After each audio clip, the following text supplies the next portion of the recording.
Hey guys, welcome back to my channel. I am Chanel, and if you're new here, don't forget to subscribe to my channel and also click that notification bell so you won't miss out on another video from me.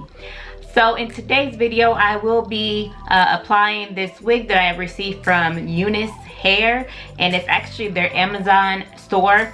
So I have it on my phone so I can read it off and let you know what I have on. It is their curly honey blonde lace front wig. It is human hair. It has the ombre highlights. It's 13 by 14 lace frontal. It does come with a pre-plucked hairline and also baby hairs. It has 150% density, and I did receive the 14-inch wig. So on their website, it looks like this wig goes for $169.99. As far as the shipping, I will say I did receive this wig in a pretty quick time frame. You can do a free part anywhere on the lace because it is 13 by 14 lace closure. It does look like it's like more of a Swiss lace. It's not HD or transparent.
So my overall thoughts on this wig is it's very lightweight. As far as the texture of the wig, it is very soft. I feel like it's kind of sticky now, and it looks it's sticky and it looks wet right now because I did apply this Erica J styling foam onto the hair, and so it doesn't react very well to that particular mousse. So I would not advise that anybody use that mousse if you do have it.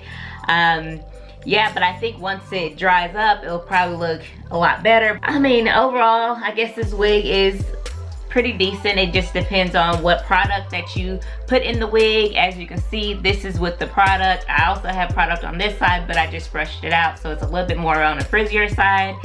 But like I said, it's lightweight. The cap fits pretty good on my head. I think this is just a standard cap size. I do not have, well, yeah, I do have the adjustable straps on, and it's just like on the very last hook. I do not have the combs in, and all I did was apply the Got2b glue gel. I didn't really I didn't do anything to the knots, but I would suggest if you have a little bit more time to go in and bleach the knots. I know it said that it came pre-plucked, but if you want more of a natural hairline, that's definitely something that you should do, is to go in and finish plucking it, but definitely bleach it. I probably would do that a little bit later on, but right now I just want to apply the wig so you guys can see what it looks like directly out of the pack. But yeah, I think that's about it. Oh, one other thing is, you're gonna see in this video that I'm showing you the Wig Does Shed. And to be honest, it's not just a little bit of shedding, it is a lot of shedding. And I am the type of person that I do not particularly like a wig that sheds a lot, because I don't like to have to go through and, you know, clean up that hair all over the house. It's just not my thing. But yeah, so you're gonna see that the wig does shed. I really don't have nothing else to say about the wig because this is my first time trying it on, so I'm not quite sure if it tangles. But you know, straight out the pack, it definitely does not tangle. As you see, I'm running my fingers straight through, and it's a curly wig, so I have product in it as well, and I'm still not getting any tangles. Anyway, well, I hope you guys enjoyed this video. Please make sure to leave your comments down below, and don't forget to like as well, and subscribe if you haven't already done so, and I will talk to you in my next one. Take care.